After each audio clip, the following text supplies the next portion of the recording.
Alrighty, we got the cheapo V4 spring compressor. Suck that up a little bit, just give us a little extra room, pull that strut and shock out. Make sure you're always working and using the buddy system. Alrighty, as you can see, the strut and coil is now out. Suck that coil up a little bit, or the spring up a little bit. A couple little pry bars, pop right out of there.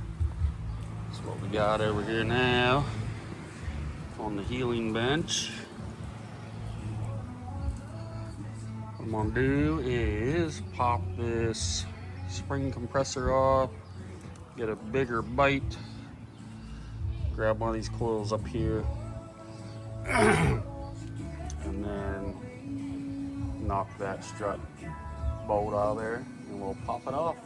Alrighty, we are back. We have got the spring off the strut. Just quick notes, make sure you're marking the center line of the shock, and then I typically mark the opening in the rubber. Laying here somewhere, here it should be. Just an opening here. Mark that up.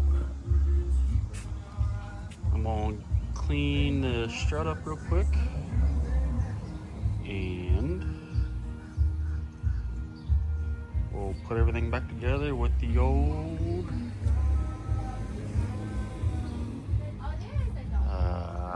Eibach spring. Okay, where are we at?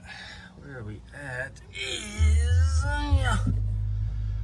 we got the strut tower nuts back on.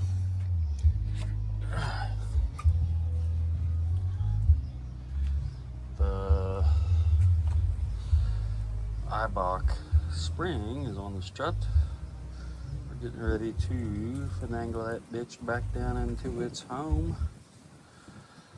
I got a little ratchet strap there. Just when you're trying to put these things back up into the strut tower, they're kind of heavy, and if you got to move it just a hair, it may slip, try to fall. So I just throw a little ratchet strap on there to help me.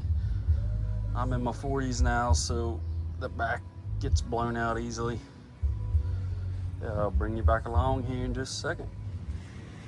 Alrighty, she back in. Got that lower bolt in for the strut. It's pretty simple install. The driver's side, you can pretty much get to all the strut tower nuts from under the hood. The passenger side, you gotta take that air box out. Could you do it without the air box taken out? I mean, I guess you could, but it takes 2 seconds to pull the air box out. Like, just make it easy on yourself. Make sure you mark that center.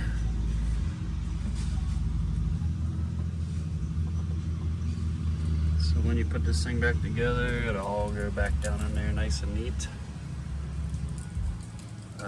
Yeah, my CVs are ripped. I'll probably grab those Ford heavy duty CVs for this. This Bronco does get used. I jump it, I take it through mud holes, hill climbs. So it is a it's not a parking lot princess, I can guarantee you that. So anyway, it's Eibach spring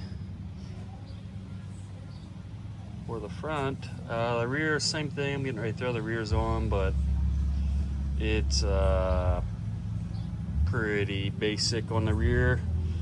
The front, you got to pull your upper and your tie rod and stuff like that. Rear is not that hard, so I'm not going to show you the rear. But yeah, pretty simple install. I did this by myself. you need help to do this. And we'll leave it there. Enjoy, guys. Throw on them 40s.